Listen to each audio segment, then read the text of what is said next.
भारत सिर्फ एक देश नहीं बल्कि अपने आप में एक पूरी दुनिया है, जहां एक तरफ मीलों तक फैले मैदान हैं तो दूसरी तरफ आसमान को छूते हुए पहाड़। आज हमारे पास भारतीय भूगोल पर कुछ बहुत दिलचस्प नोट्स हैं और हम इन्हीं के आधार पर भारत के भौतिक स्वरूप की गहराई से पड़ताल करने वाले हैं। बिल्कुल।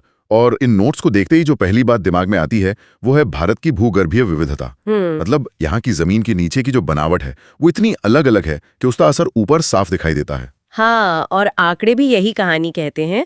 भारत की कुल जमीन का लगभग 43.2% हिस्सा, मतलब लगभग आधा, सपाट मैदान है। जी, तो वहीं 27.7% पठार है और फिर 18.6% पर पहाड़ियां और बचा हुआ 10.5% ऊंचे ऊंचे पर्वतों से ढका है। इसी विविधता के आधार पर भारत को 5 मुख्य भौतिक प्रदेशों में बांटा जाता है। कौन कौन से हैं वो 5 प्रदेश? देखिए, सबसे ऊपर मतलब उत्तर में विशाल पर्वतीय प्रदेश, फिर उसके ठीक नीचे उत्तरी मैदानी प्रदेश, दक्षिण में प्रायद्वीपीय पठारी प्रदेश, समुद्र के किनारे किनारे तटवर्ती मैदान और आखिर में द्वीपों का समूह। और आज हमारी बातचीत का फोकस रहेगा सबसे पहले वाले पर। हाँ। है ना, उत्तरी पर्वतीय प्रदेश, जिसे हम सब हिमालय के नाम से जानते हैं। जी हाँ, हिमालय। तो चलिए इसकी कहानी में उतरते हैं। सबसे पहला सवाल, ये हिमालय बना कैसे? हमारे नोट्स में लिखा है कि ये एक नवीन वलित पर्वत है, न्यू फोल्ड माउंटेन। इसका क्या मतलब हुआ? इसका मतलब बहुत दिलचस्प है। भूवैज्ञानिकों की नजर में देखें तो हिमालय अभी बच्चा है। इसका जन्म टर्शियरी काल में हुआ। जो धरती के इतिहास के हिसाब से देखें तो कल की ही बात लगती है। जहां आज हिमालय खड़ा है वहां करोड़ों साल पहले टेथिस नाम का एक विशाल उथला समुद्र हुआ करता था। एक मिनट, जहां दुनिया की सबसे ऊंची चोटियां हैं वहां कभी समुद्र था? हाँ, यही तो इसकी सबसे हैरान करने वाली बात है। समय के साथ इंडो ऑस्ट्रेलियन प्लेट, जिस पर भारत टिका है, वो उत्तर की ओर खिसकती रही और जाकर यूरेशियन प्लेट से टकरा गई। और ये कोई छोटी मोटी टक्कर नहीं होगी? बिल्कुल नहीं, ये 2 महाद्वीपों की महाटक्कर थी। इस जबरदस्त दबाव से टेथिस सागर की तली में जो करोड़ों साल का अवसाद जमा था, मतलब मिट्टी और चट्टानें, उनमें सिलवटें पड़ गईं। अच्छा, जैसे किसी मेजपोश को दोनों तरफ से दबाने पर उसमें सिलवटें पड़ जाती हैं। बिल्कुल वैसा ही। और यही सिलवटें ऊपर उठती गईं और हिमालय बन गया। कमाल है। मतलब आज हम हिमालय की जिन चट्टानों को देखते हैं उनमें करोड़ों साल पुराने समुद्री जीवों के जीवाश्म मिल सकते हैं। ये सोचना ही अपने आप में अद्भुत है। जी।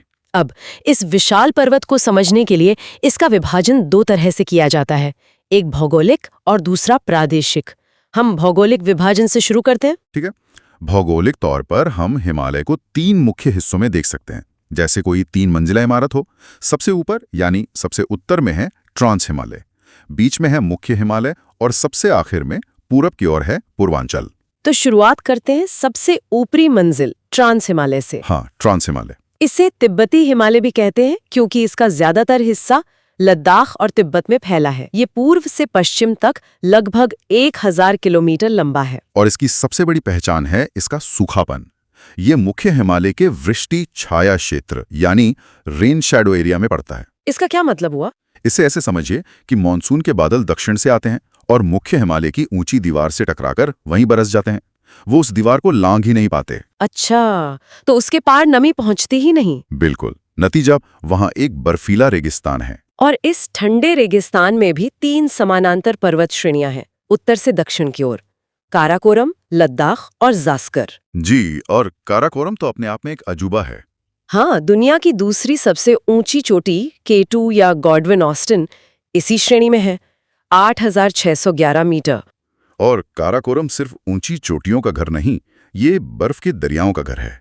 सियाचिन का नाम तो हम सबने सुना है, लेकिन हिस्पर और बाल्टोरो जैसे और भी विशाल ग्लेशियर यही हैं। ये असल में मीठे पानी के जमे हुए भंडार हैं जो हमारी नदियों को जिंदा रखते हैं। और जो प्रसिद्ध नुब्रा नदी है वो इसी सियाचिन ग्लेशियर से निकलती है ना? जी हाँ, बिल्कुल। काराकोरम के दक्षिण में है लद्दाख श्रेणी। इसकी सबसे ऊंची चोटी है राकापोशी। और एक दिलचस्प बात यह है कि जब ये श्रेणी तिब्बत में दाखिल होती है तो इसी को कैलाश पर्वत कहते हैं। और हमारी पवित्र मानसरोवर झील ठीक इसी के दक्षिण में है। वाह। बिल्कुल। और ये इलाका रणनीतिक रूप से भी बहुत अहम है। प्रसिद्ध खारदुंगला दर्रा यही है जो लेह को नुब्रा घाटी से जोड़ता है। साथ ही भारत का सबसे ऊंचा पठार लद्दाख पठार, जो एक ठंडा मरुस्थल है, वो भी यही है। और उन्हीं काराकोरम और लद्दाख श्रेणियों के बीच एक जादुई जगह है नुब्रा घाटी। इसका पुराना नाम डुमरा था, जिसका मतलब है फूलों वाली घाटी। लेकिन आज तो वहां सूखा है। हाँ, पर ये नाम बताता है कि कभी वहां का मौसम कैसा रहा होगा। और यहाँ की सबसे बड़ी पहचान 2 कुबड़ वाले बैक्ट्रियन ऊंट। सही कहा। ये ऊंट उस पुराने सिल्क रूट की निशानी है जब यहाँ से व्यापार होता था। अब आते हैं ट्रांस हिमालय की सबसे दक्षिणी श्रेणी जास्कर पर। जास्कर की सबसे ऊंची चोटी कामेट है और हमारे नोट्स बताते हैं कि प्रसिद्ध सिंधु नदी वो लद्दाख और जास्कर श्रेणियों के बीच बनी घाटी से होकर ही बहती है। तो ट्रांस हिमालय एक तरह से हिमालय का वो ठंडा, वीरान और रहस्यमयी आंगन है। लेकिन अब हम उस दरवाजे को पार करके मुख्य घर में दाखिल होते हैं, मुख्य हिमालय। हाँ, वो हिस्सा जिसे हम सब असल हिमालय के रूप में जानते हैं, बर्फ से ढकी चोटियों और हरी भरी घाटियों वाला हिमालय। ये पश्चिम में सिंधु नदी से लेकर पूर्व में ब्रह्मपुत्र तक लगभग 2400 से 2500 किलोमीटर की लंबाई में एक तलवार की तरह फैला है। जी। और इसकी चौड़ाई में भी एक दिलचस्प बात है। पश्चिम में ये करीब 400 किलोमीटर चौड़ा है और पूरब में घटकर सिर्फ 150 किलोमीटर रह जाता है। इसका क्या मतलब है? इसका बहुत बड़ा मतलब है। पश्चिम में ज्यादा चौड़ाई का मतलब है कि वहाँ कई समानांतर घाटियां हैं, लेकिन पूर्व में संकरे होने की वजह से पहाड़ियां बहुत घनी और दुर्गम हो जाती हैं। और वहाँ की जैव विविधता भी ज्यादा सघन होगी। बिल्कुल। इसकी ढलानों में भी एक दिलचस्प फर्क है। तिब्बत की तरफ वाली ढलान एक कटोरे की तरह है, मंद, लेकिन भारत की तरफ वाली ढलान किसी गेंद की बाहरी सतह की तरह एकदम खड़ी और सीधी। ओह, इसी वजह से भारत से हिमालय पर चढ़ना ज्यादा मुश्किल माना जाता होगा। हाँ, और दक्षिणी ढलानों पर सूरज की रोशनी और बारिश ज्यादा मिलने से घने जंगल उगते हैं, जबकि उत्तरी ढलानों पर ग्लेशियर ज्यादा पाए जाते हैं। वाह। अब मुख्य हिमालय के भी 3 हिस्से हैं, एक के पीछे एक। सबसे उत्तर में वृहद हिमालय, बीच में मध्य हिमालय और सबसे दक्षिण में शिवालिक। चलिए दुनिया की छत वृहद हिमालय या हिमाद्री से शुरू करते हैं। हिमाद्री यानी बर्फ का घर, और ये नाम इसे बिल्कुल सूट करता है। ये श्रेणी साल भर बर्फ से ढकी रहती है। ये दुनिया की सबसे ऊंची पर्वत श्रेणी है। पश्चिम में नंगा पर्वत से लेकर पूरब में नामचा बरवा तक इसकी औसत ऊंचाई ही 6100 मीटर है और दुनिया की सबसे ऊंची चोटी 8848 मीटर ऊंची माउंट एवरेस्ट यहीं है। जी, जिसे नेपाल में सगरमाथा और चीन में चोमोलुंगमा कहते हैं। आकाश का माथा और पर्वतों की रानी। और ये सिर्फ चोटियों का राजा नहीं, बल्कि भारत की नदियों की मां भी है। गंगोत्री, यमुनोत्री, सतोपंथ जैसे प्रसिद्ध ग्लेशियर्स यही हैं, जो गंगा, यमुना और अलकनंदा जैसी हमारी पवित्र नदियों को जन्म देते हैं। और कंचनजंगा और नंदा देवी जैसी भारत की अन्य प्रमुख चोटियां भी इसी हिमाद्री का हिस्सा हैं। अब हिमाद्री के दक्षिण में आते हैं मध्य हिमालय पे, जिसे हिमाचल हिमालय भी कहा जाता है। हाँ, और इसकी एक खासियत यह है कि इसकी अलग अलग जगहों पर अलग अलग नाम है। जैसे जम्मू कश्मीर में इसे पीर पंजाल कहते हैं, हिमाचल में धौलाधार और नेपाल में महाभारत श्रेणी। और वृहद और मध्य हिमालय के बीच का इलाका शायद भारत का सबसे खूबसूरत हिस्सा है, कश्मीर घाटी, कुल्लू, कांगड़ा। बिल्कुल, जन्नत की तरह खूबसूरत घाटियां इन्हीं 2 श्रेणियों के बीच बसी हैं। और यहाँ का जीवन भी अनोखा है। इन ढलानों पर मुलायम घास के मैदान हैं। गुज्जर, बकरवाल और भोटिया जैसे समुदाय गर्मियों में अपने पशुओं को लेकर इन ऊंचे मैदानों में चले जाते हैं और जैसे ही सर्दियां आती हैं वापस नीचे घाटियों में लौट आते हैं। जी, ऋतु प्रवास कहते हैं इसे। हाँ। और कश्मीर घाटी की एक और अनूठी चीज है करेवा। करेवा, ये क्या है? ये कोई आम मिट्टी नहीं, बल्कि एक पूरा इतिहास है। लाखों साल पहले यहाँ एक विशाल झील थी। उस झील, नदियों और ग्लेशियरों के लाए हुए अवसादों से जो परतें बनी, वही आज करेवा कहलाती हैं। ये मिट्टी बेहद उपजाऊ है। ओह, अच्छा। और इसी करेवा मिट्टी की वजह से कश्मीर अपनी ज़ाफ़रान किस्म की केसर की खेती के लिए मशहूर है। अगली बार जब कोई कश्मीरी कहवा में केसर की पत्ती देखे तो ये याद रखना चाहिए कि वो लाखों साल पुराना इतिहास चख रहा है। बिल्कुल।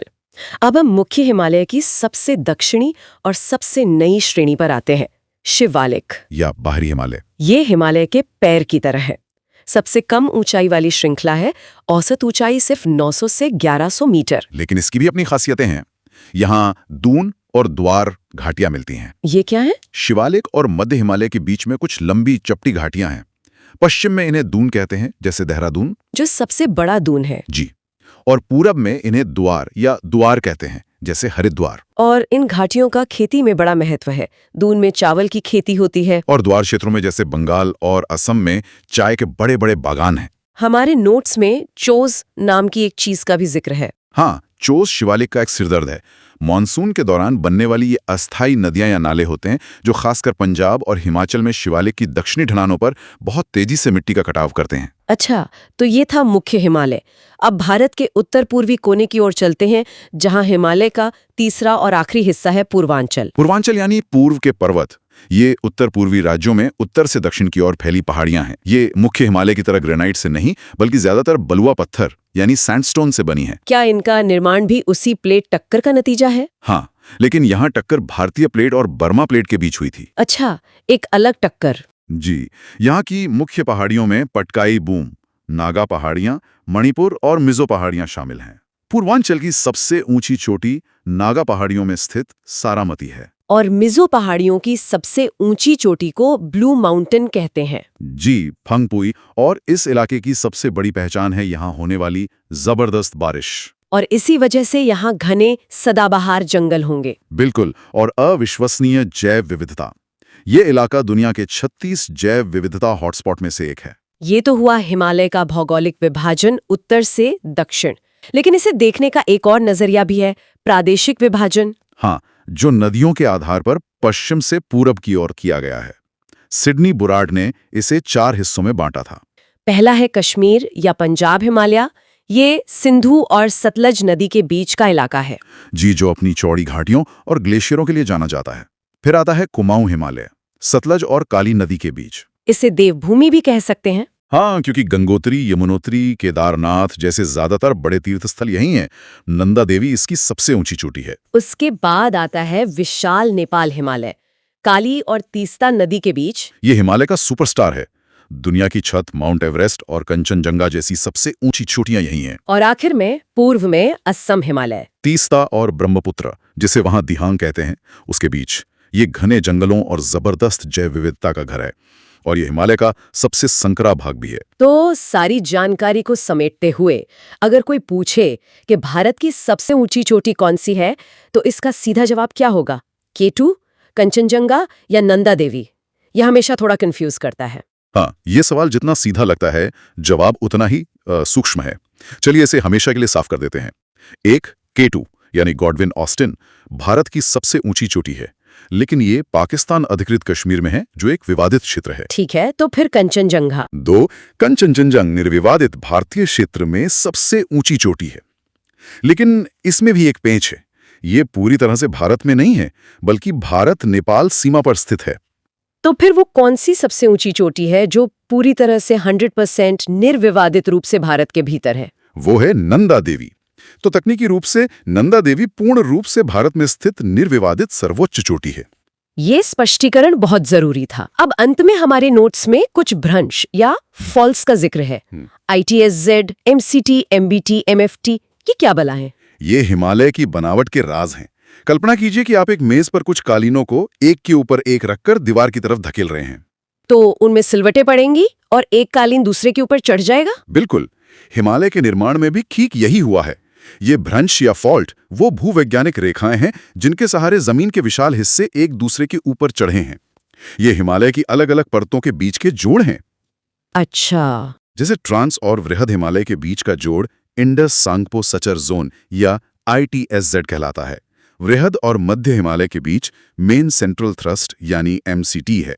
मध्य और शिवालिक के बीच मेन बाउंड्री थ्रस्ट या MBT है, और शिवालिक और मैदानों के बीच मेन फ्रंटल थ्रस्ट या MFT है। तो ये भ्रंश रेखाएं ही इस बात का सबूत हैं कि हिमालय आज भी बन रहा है और ये भौवैज्ञानिक रूप से कितना सक्रिय है। सही पकड़ा। तो आज हमने भारत के भौतिक स्वरूप की सिर्फ एक झलक देखी और विशेष रूप से हिमालय की विशालता और जटिलता को समझा। उसके ठंडे रेगिस्तान से लेकर घने जंगलों तक, उसकी पवित्र नदियों से लेकर वहां के अनोखे जीवन तक। ये सच में एक दुनिया के भीतर दूसरी दुनिया है। बिल्कुल। और जाते जाते एक विचार छोड़ जाते हैं। जैसा हमने शुरू में कहा, हिमालय एक नवीन या युवा पर्वत है। इसका मतलब है कि ये आज भी भूगर्भीय रूप से सक्रिय है और भारतीय प्लेट के दबाव के कारण धीरे धीरे ऊपर उठ रहा है, हर साल कुछ मिलीमीटर। अरे वाह! तो ये सोचना दिलचस्प है कि लाखों वर्षों के बाद ये पर्वत कैसे दिखेंगे, और इनकी ये निरंतर सक्रियता उन करोड़ों लोगों के लिए क्या मायने रखती है जो इनकी छाया में रहते हैं।